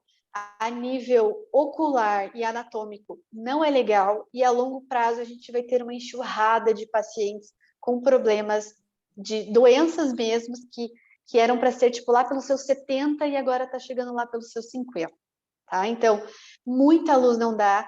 Ai, Núbia, mas eles estão estudando pelo computador. Ai, meu Deus, a pandemia acabou com o meu rolê e agora eles realmente precisam das telas, né? Então, façam pausa, gente. Possivelmente, a primeira coisa, o primeiro artigo que a gente vai disponibilizar lá dentro da plataforma da terceira turma vai ser justamente algo falando sobre algumas dicas sobre telas, né? E uma delas é faça pausas, mas assim, pausas e não leve o celular. Vai olhar para longe, desenvolva a sua visão de longe, brinque com a criança de maneira assim, de jogar bola, de chutar, de correr, de brincar, de rolar, de encaixar, tá? Incentivar esse tipo de brincadeira é muito importante. Por quê? Porque você desenvolve a parte visomotora, a parte de visualização. Gente, a gente não conta mais histórias para as nossas crianças, para ela imaginar um trem, para ela imaginar uma árvore, para ela imaginar. A criança não imagina, ela não visualiza dentro da cabeça dela. Se você não imagina dentro da sua cabeça, como é que você vai escrever, vai desenhar sobre isso? Não tem, porque não tem informação ali. Vocês entendem isso?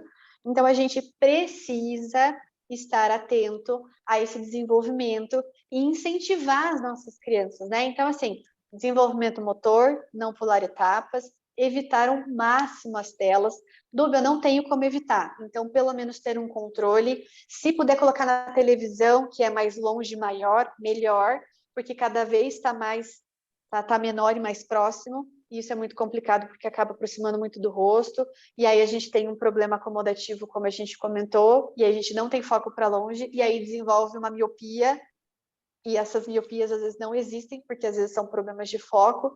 Então, tem N coisas que a gente pode fazer para ajudar nesse desenvolvimento, tá, Benda? Então, assim, principalmente para bebês, incentivar que eles não pulem, nem adiantem, nem atrasem etapas motoras, principalmente, tá? E incentivar essas crianças, né, a partir de 1 ano, 2, a brincarem de coisas que ela pode pegar, que ela pode encostar, que ela pode imaginar. Que sabe as coisas que a gente fazia antigamente? É isso. A gente precisa resgatar isso, porque acaba ficando assim. Hoje a criança não precisa imaginar um desenho, já tem pronto no YouTube. Então, por que ela vai imaginar uma história se a história já está sendo contada para ela? Então, conte uma história para a criança, peça para ela te explicar algumas coisas. Ela vai explicar do jeito dela, não tem certo e errado, mas ela vai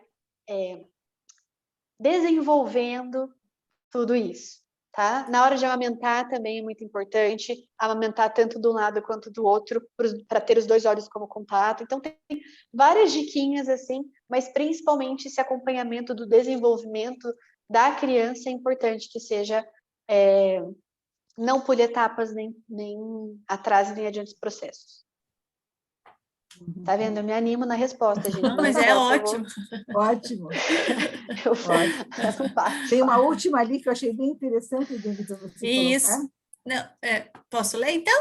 Eu ia Pode, ler na sequência. Da Cláudia, né? Essa, Maria Lúcia? Uhum.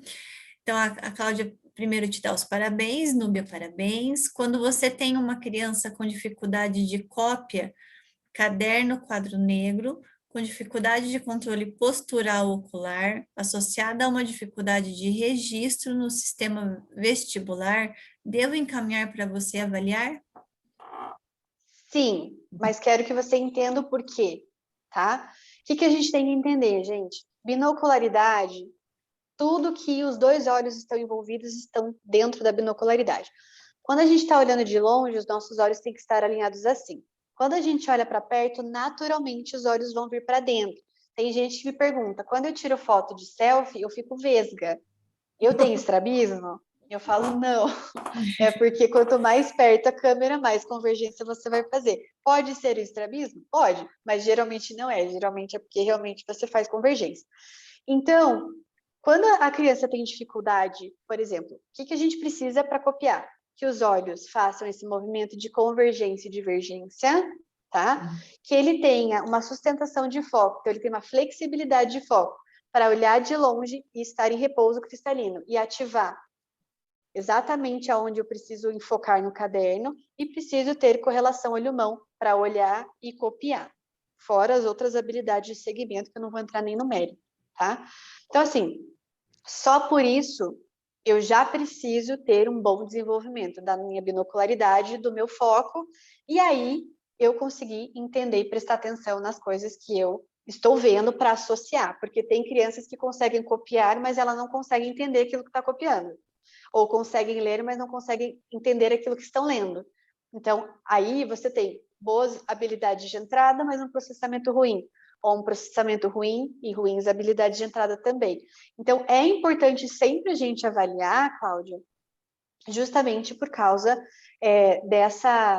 dessas compensações que podem acabar acontecendo, daí da postura, de rotacionar, de aproximar demais, da pinça, de acabar da maneira como se escreve, tá? Então, sim, seria muito legal fazer uma avaliação, mas é importante que você saiba o porquê, né? Que é justamente essas habilidades que não estão, às vezes, bem desenvolvidas. Vamos fazer a última pergunta do Edmar? Vamos. Para a gente dormir? Eu não quero... A gente pode fazer uma outra live, a gente super combina. Sim, Mas com toda com certeza. Né? Com certeza. Então, poderia falar sobre crianças com autismo? É a pergunta do Edmar. Poderia, a gente tem uma aula dentro do meu curso falando só sobre visão do autista, tá? O que a gente precisa entender na visão do autista? Qual que é uma das principais características da criança que tem autismo? Não tem o contato olho no olho, tá?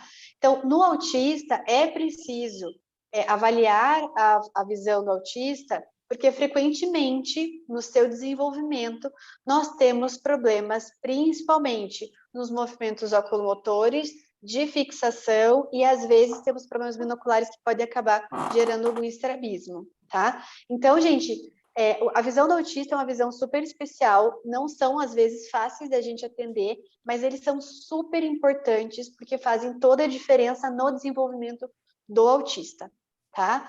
E aí tem algumas particularidades que a gente tem que ver quando vai avaliar, que são, porque o autismo ele tem, eu não sei se é correto falar níveis, profundidade, tá certo isso? Eu posso falar dessa forma, né? As psicopedagogas São níveis. me corrijam, são níveis de autismo. Então, e cada um deles vai acabar gerando um problema mais ou menos grave na visão. Só que o que a gente tem que lembrar? Os nossos olhos são a extensão do nosso cérebro. A parte de comportamento, a gente consegue... O comportamento da criança, ele pode ser afetado pela maneira como essa criança enxerga, que são aqueles pacientes que a gente viu ali atrás. Então, dependendo de como essa criança está enxergando, eu consigo modular, melhorar, para ele ter um conforto a mais e ter menos dificuldade de entender o seu mundo, que já é uma barreira para ele, né? Então, a gente precisa sempre entender quais são as particularidades de cada paciente, mas sim, o paciente autista, ele é necessário fazer uma avaliação visual bem minuciosa, porque geralmente, frequentemente, a parte visual está bem, pode estar comprometida nesse desenvolvimento. Beleza, gente? Muito bem. Muito bem. Eu tinha me disposto a perguntar para a Núbia a respeito da pandemia, né, e da mudança que teve nas dificuldades visuais. Eu tenho visto das pessoas que tiveram a Covid e que tiveram perdas visuais bem bem expressivas, e também das crianças que estão assim com esse excesso de tela, obrigatoriamente pelo ensino online. Quer dizer, a gente, como profissional e como pai, sempre tentou fazer essa compensação, esse equilíbrio da utilização, e, de repente, foi aberta a porteira, né? Todo mundo pode ficar o tempo que quiser na frente da tela. E quando a criança não fica, os pais ficam brigando porque tem que ficar 4 horas ali tendo aula. E a criança deita embaixo da mesa, ela põe 2 telas, ela pendura no teto, ela faz outras coisas, porque ela não aguenta mais. Então, aquilo que eles queriam muito ficar na tela, eles querem sair de perto. E nós estamos vendo consequências bem grandes, né, a respeito desse prejuízo que as crianças agora já estão, os oftalmos já estão notando que houve um prejuízo, houve um aumento de grau, né? Geralmente a miopia aumentou bastante, né? Então, acho que é interessante que você só desse uma rápida pincelada e a gente encerra, e todo mundo vai dormir em paz e satisfeito hoje com esse grande crescimento que nós tivemos. Com certeza, gente. Vários amigos, colegas optometristas estão aqui, eles não me deixam mentir. Nós temos a previsão antes da pandemia era que em 2025 metade da população mundial fosse míope. Com essa pandemia, eu acho que a gente vai adiantar esse processo, tá? Mas o que é importante a gente saber que existe, tá, gente? Porque daí vai de profissional para profissional que vocês busquem. Existem miopias reais e existem induções à miopia, que é aquele problema de foco que eu falei para vocês, que é como se o cristalino entrasse em cãibra, em espasmo, e aí você não tem uma boa flexibilidade de foco, e isso acaba induzindo uma miopia e acaba dando problemas visuais de aumento de miopia, tá?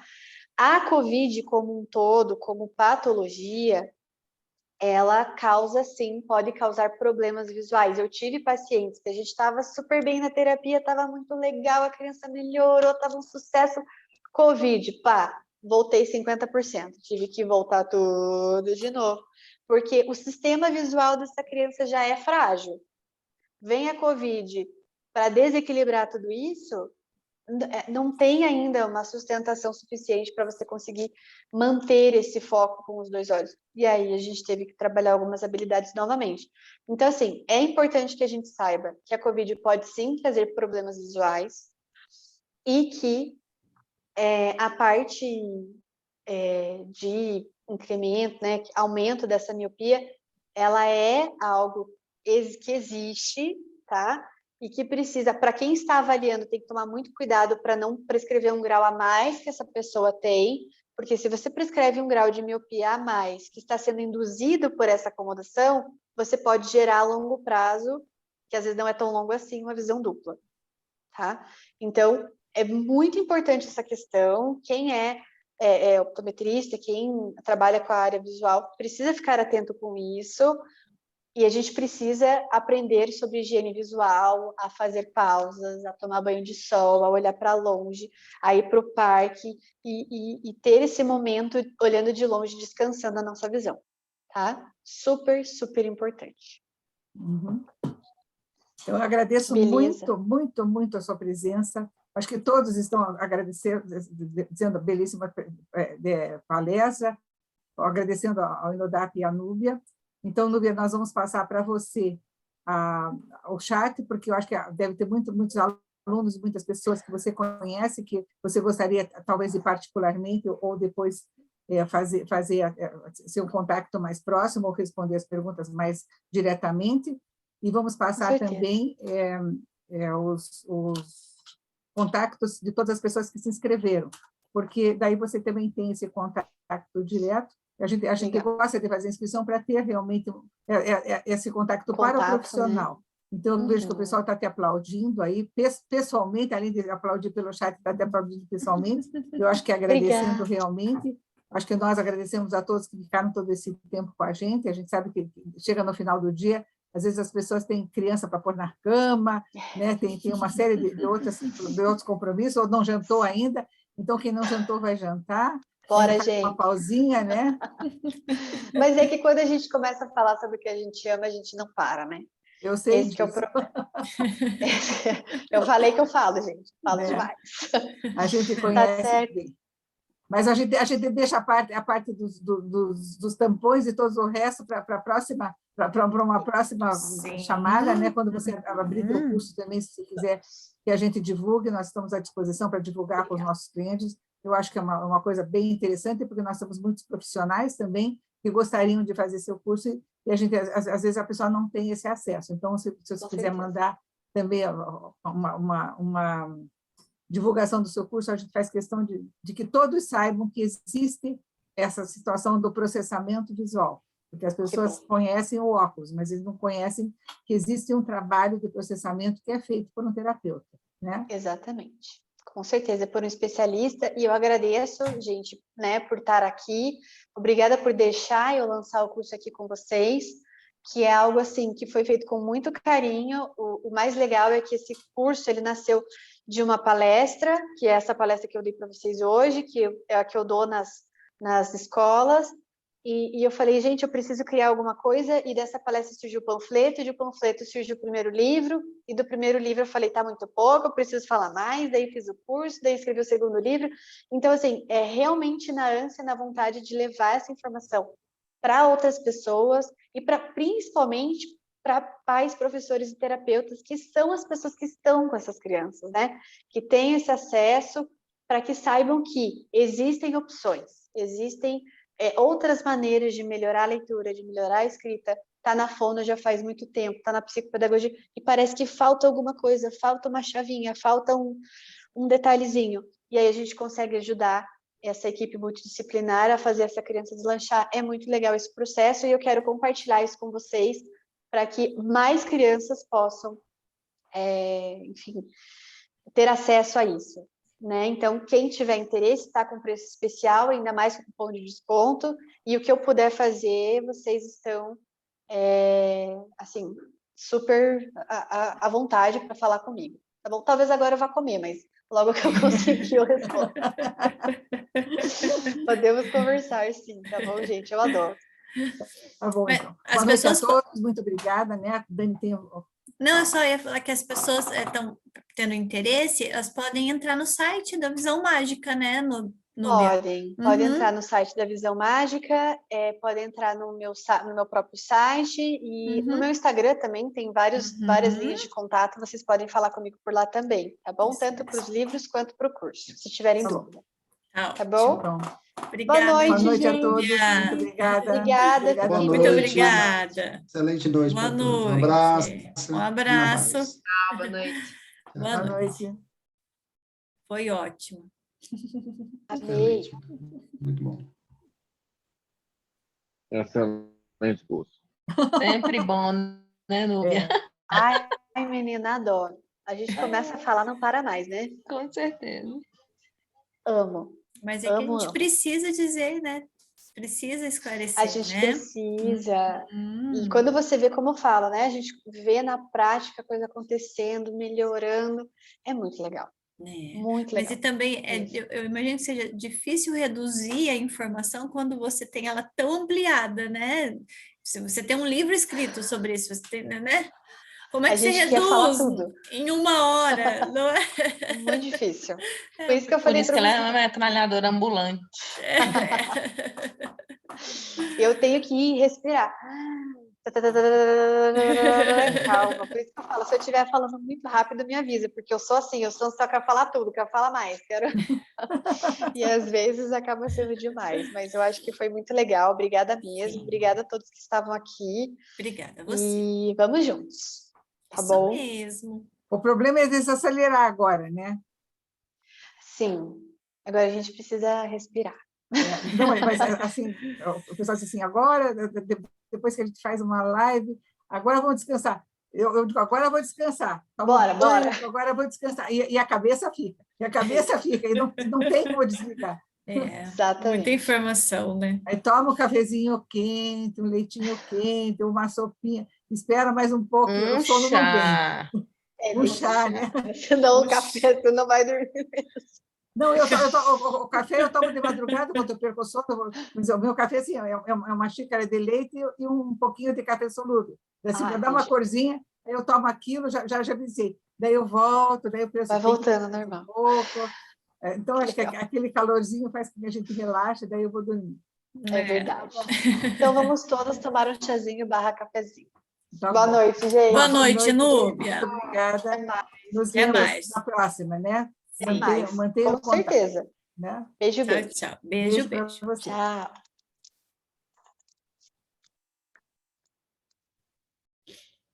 Vamos desligando, vou para a gravação também.